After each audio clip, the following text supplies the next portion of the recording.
welcome to the Tech Show. Coming up this week, we look at the all-new updated Trek Top Fuel. And fancy French bikes from Lapierre. Ooh, and back from the brink of death, Kona revamped 2 of their trail bikes. And there's a fruity selection of bikes from Orange. And then Adidas have joined the clipless market. Well, they've been there before, but this time they're using one of their iconic trainers as the go-to. And much, much more. Post Eurobike. Eurobike was amazing, but it got me thinking. There's so many different segments of bike. There's so many sub-segments. It's kind of wild. And I think when mountain biking started, when Gary and those kind of rebels in the Marin Hills, I mean, that's argumentative. There's lots of topics about how mountain biking started, but they had one bike. And to start with, they kind of pushed it up and rode down and raced down. Then they kind of put gears on, and then they realised that the whole mountain was their playground. And that was the really exciting thing about how mountain biking started. And it feels like now we've specialised very quickly, and we've got a market that's really, really segmented.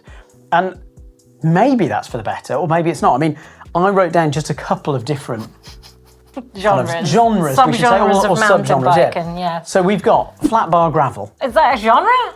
It is. No, okay. actually, All genuinely, right, yeah. fine, Scott okay. had a bike at the show. Hopefully, I think we've got not shots of it. UTB or...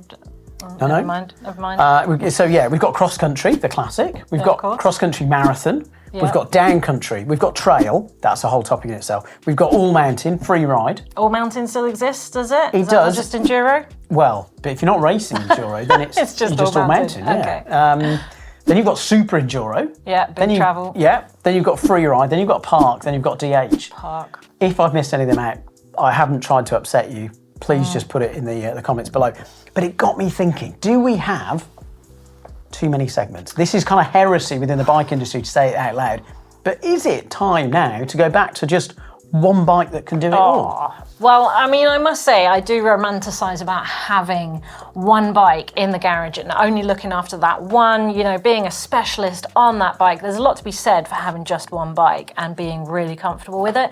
Having said that, I'm fortunate as a presenter here to have quite a few bikes to specialise with. As you know, I've raced cross-country at World Cup level. I wouldn't race that on an enduro, I can tell you now. And I've raced enduro as well at high level, and I wouldn't want to race that on a cross-country hardtail. So you can see why there is sub-genres and why we need bikes to specialise. But does the general public, do most people who are not specialised in racing, do they need the do-it-all bike? Well, and related to this, one of the reasons why it kind of like stuck in my head is, okay, they're not alone. There's lots of brands that have got bikes with flip chips and other adjustments, but one that really stood out is the new Jomitron G1.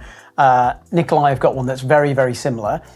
And effectively, that bike, by changing a combination of flip chips, or mutators they call it, on the chainstay, on the seat stay, on the shock link, and playing with the shock length itself. So it's not something you can just kind of turn a button on and it's going to change the bike. But you can go by playing around, from 142 rear travel, which is, you know, down country trail, up to 182. Yeah, it's near It's wild, and this is one bike. You can put triple clamp forks in there as well. So you just change the linkage to change the shock position. Yeah, it's a bit of playing around. So, I mean, I would say that's do it all in the realms of gravity, for sure. Like, I don't think I'd want to race cross country on it if we're going down that road of it being genuinely do it all. I think there are a lot of companies out there right now that are trying to give you one bike that covers a bit more of a rainbow within that bike. So obviously we see the Kona Process we're going to see later has flip chips, and flip chips in the chainstays are quite popular now. The Raw Madonna's doing it as well.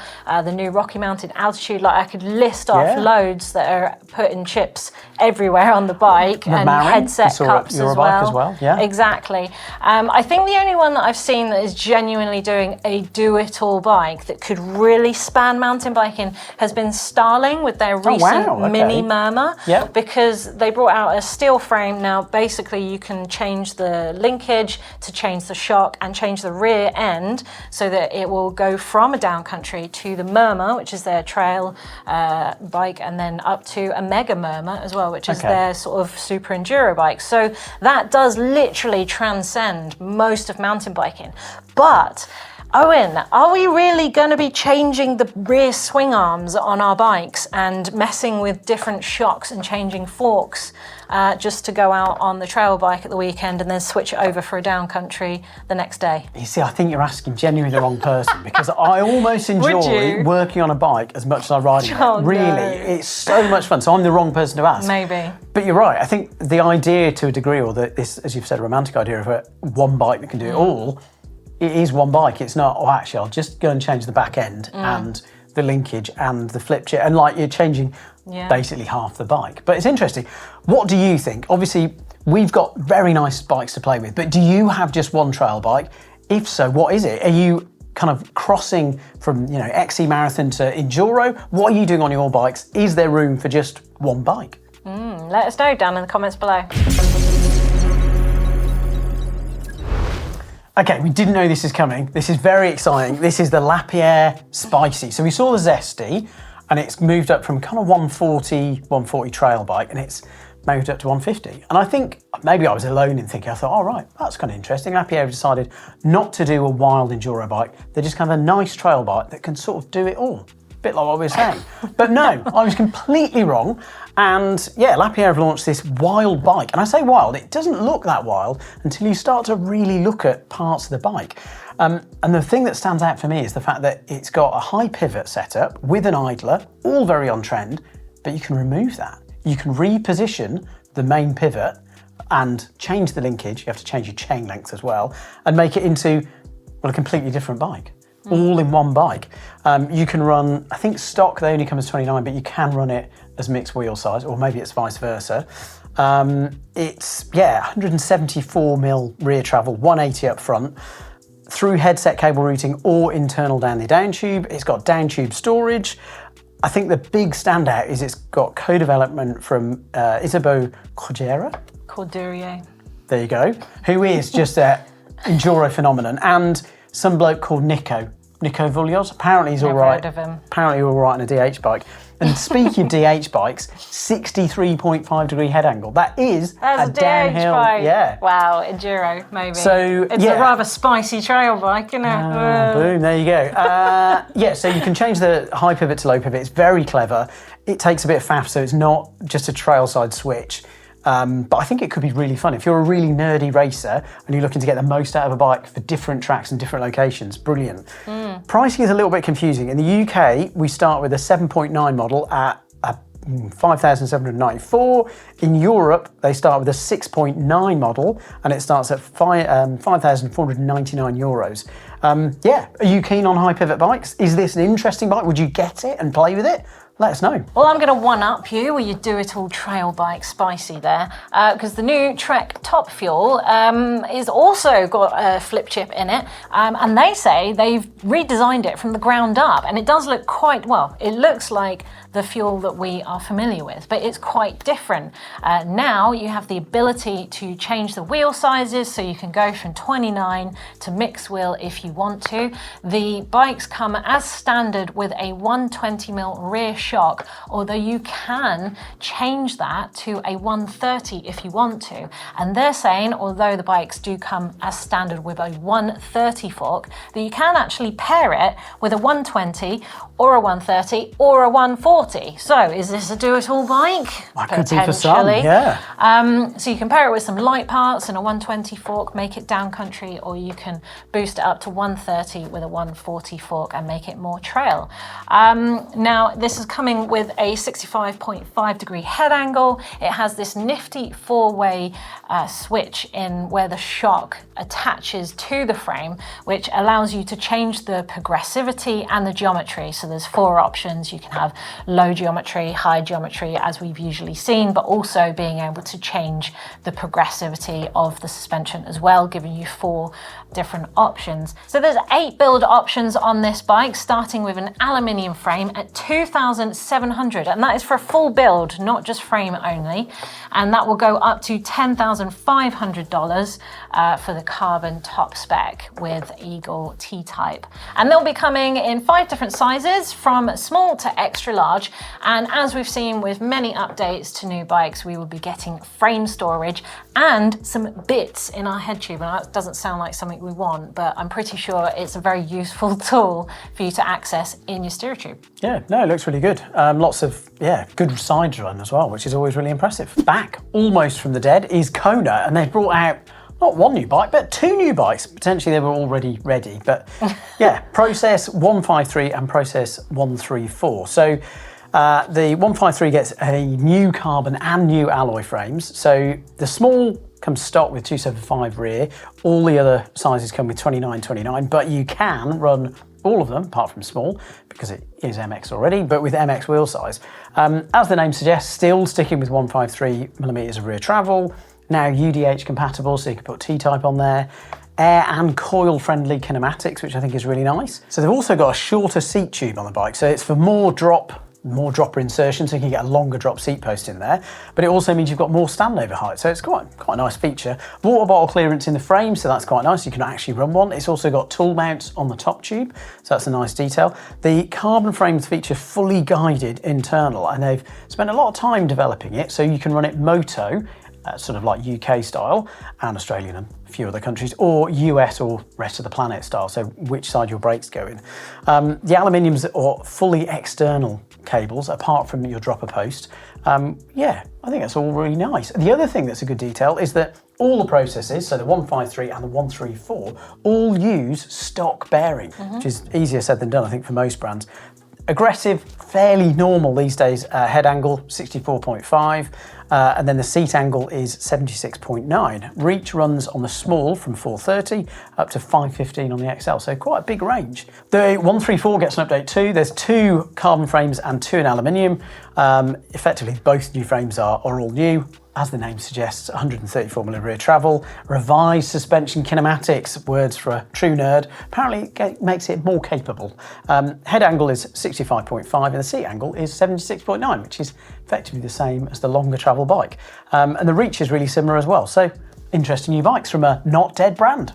So Orange have pretty much updated half their range, I believe. So let's rattle through this. We've got a new Stage 6, well, a slight update. They've got a more progressive suspension kinematic. There's new in-frame storage as well, and a shorter seat tube so that you can have a longer drop. They've also updated the Phase Evo, which is their 29er 160mm lightweight e-bike. So that's coming with a Bosch SX, which is a mid-power motor at 55 Newton meters, matching with a 400 watt hour battery. But it is coming in at sub 20 kilos, which I'm surprised at for an Orange, and for an Orange that's an e-bike, but that is pretty awesome if they're doing that, from 12,000 English pounds. And also there's a Satsuma. Oh, that's so cute. It's a little mini Orange. Yeah. And we had to double read this because it did say mixed wheel, 130 rear, 140 front, but it is indeed a kid's bike. The mixed wheel setup is 27.5 on the front, 26 on rear. Oh, that's so cute for little shredders wanting their single pivots. And that is starting from 5,900. And then last but by no means least is the Whippet, which is their all new dirt jumping bike. It's one size fits all at £1,000 for the frame only. So if that is your bag, check that out. Smith have created a new iteration of their ultra impressive Chroma Pop lenses. So they're now hyper-tuned to the clear grey. So effectively they're really good like for kind UK of like weather. Exactly. Yeah, they kind of like photochromic action, or is that a function? I'm not sure. Yeah, amplifies details, boosts optical clarity, all very fancy. Available in 5 models. I've got to look at all the different models because I don't know them off my head yet. Wildcat, Bobcat, Shift Mag XL, and Shift Split Mag.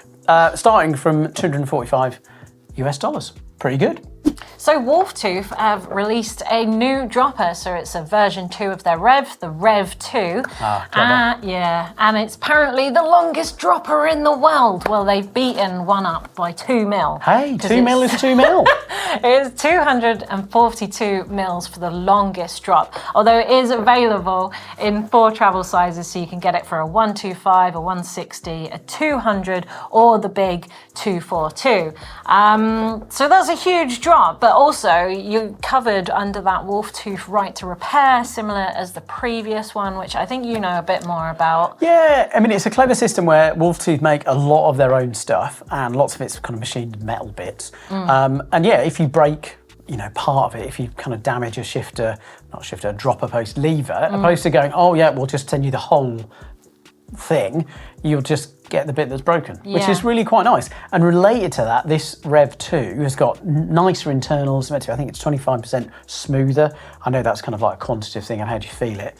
But what is nice is Wolf Tooth saying, well, if you've got a Rev 1, which we thought at the time of making was the best that we could do, now we've improved it, actually you can upgrade. So you can upgrade the parts from the Rev 2 to your Rev 1 and make it more better, which is really nice. So it's really serviceable, it's got a new, lighter action, and also it's apparently made easier to bleed and service as well. So yeah, good work from Wolf Tooth there.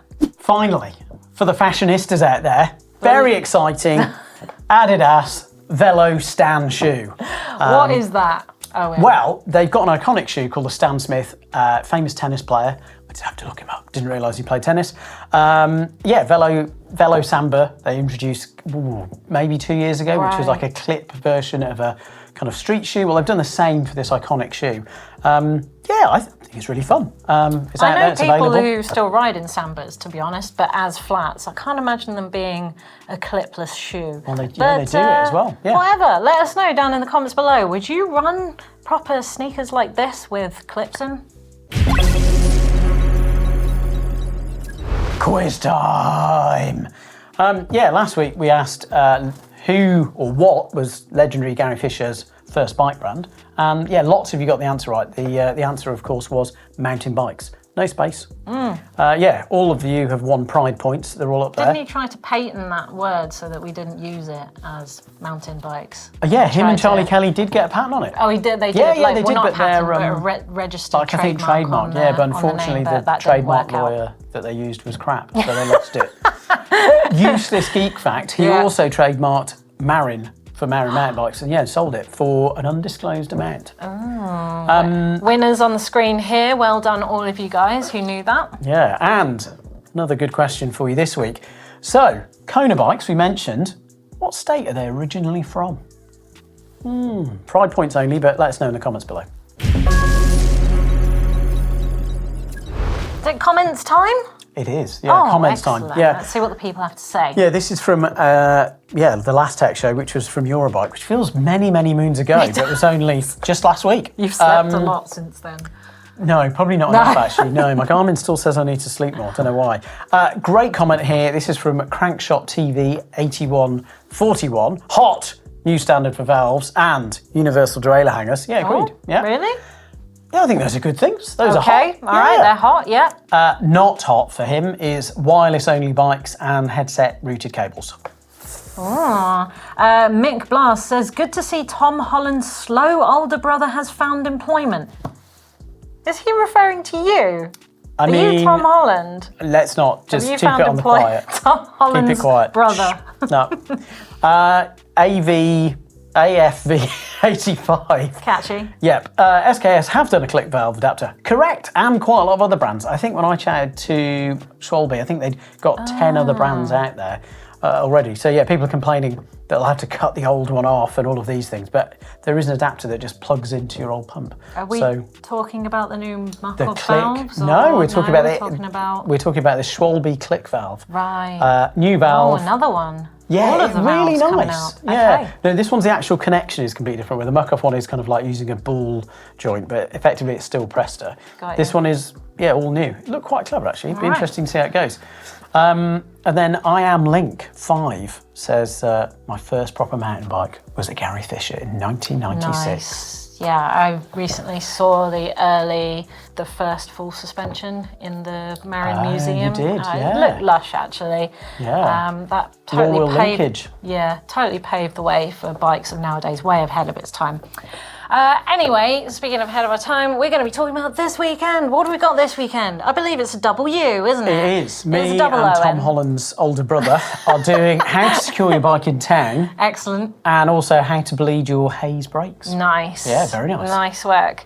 So yeah, thank you for joining us today, and do jump in the comments to talk about that do-it-all bike. Does it exist? Do you want it? And if you do, could you be bothered to change things like the rear end and the wheels and the shocks and all of that stuff? Let us know down in the comments below what you think of that.